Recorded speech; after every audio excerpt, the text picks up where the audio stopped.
Hey guys, কি খবৰ আপোনালোকৰ? খবৰ ভাল না? এইয়া মই কি কৰি আছোঁ আজি ভাবু বগৰী আচাৰ খাই আছে। বগৰী আচাৰ বনোৱা হৈছিল। এইয়া বগৰী আচাৰ, মিঠা বগৰী, ঘৰৰে বগৰী শুকাই থোৱা আছিল। বহুত দিনতে বনাম কৈ আছোঁ, কিন্তু বনোৱাই হোৱা নাই। এয়া ফাইনেলি বনোৱা হৈ গ'ল। আজি মানে বৈয়ামত সোমাই থ'ম, যিহেতু ৰাতি বনোৱা হৈছে। ৰাতি সোমাই থ'লোঁ, সন্ধিয়া সময় বনাইছোঁ, ঠাণ্ডা হৈ কিনে সোমাই থ'লোঁ। আপোনালোকক খাই ভাল পায় না মিঠা বগৰী? বহুত ভাল লাগে, খাই চাবচোন। কোনে কোনে খোৱা নাই আৰু যোনে খাই জানেই মিঠা বগৰীৰ সোৱাদ। এইফালে বাবু পূৰা চেলকি আছে, মিঠা চালা পাই আছে যে। এইফালে সোমাই আছোঁ, মানে সেই এটা হ'লেও খাই চাব। আৰু মোৰো বগৰী আচাৰ সোমাওঁতে মুখৰ পানী পৰি আছে। ইমান যে লোভ লাগে নহয় টেঙা।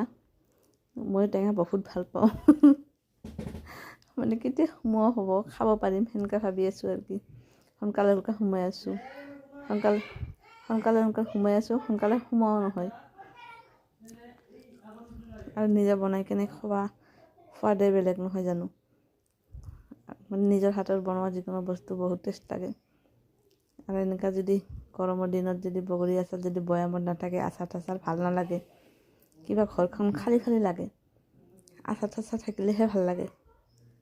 গৰমৰ দিন আহি আছে এতিয়া আচাৰ নহ'লেতো ভাত খোৱা নাযাব। আবেলি টোপনিৰ পৰা উঠি কিনেও আচাৰ নাখালে ভাল নালাগে। টোপনিৰ পৰা উঠি কিনে আচাৰ খাব হেবিট আছে। আপোনালোকেও খাই না মন না? আবেলি টোপনিৰ পৰা উঠি কিনে আচাৰ মোৰ এক বৈয়াম হৈ গৈছে সোমোৱা। ভাবি আছোঁ কেতিয়া সোনকালে হয় সোমোৱা, খাব পাৰোঁ। ইমান যে খাব মন গৈছে। দেখাই পাই আছোঁ বোধহয়। কৈয়ে আছোঁ মই সোনকালে সোমাব যাওঁতে পেলাই আছোঁ গোটাই।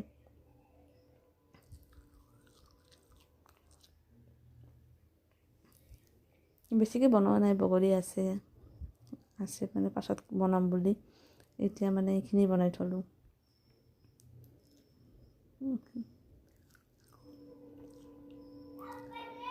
সঁচাকৈ গৰম দিনবোৰ আহিলে টেঙা যদি নাথাকে ঘৰত, গৰম দিন নালাগে। এক বৈয়াম হৈ গ'ল মোৰ। এক বৈয়াম পূৰা ৰেডি গৰমত খোৱাৰ কাৰণে। আপোনালোকৰ খাব যদি ইচ্ছা হয়, আহিব আমাৰ ঘৰত বগৰী খাব, চবে মিলি খাম। এইফালে আৰু এজন আমাৰ ৰখি আছে, আৰু লাগে।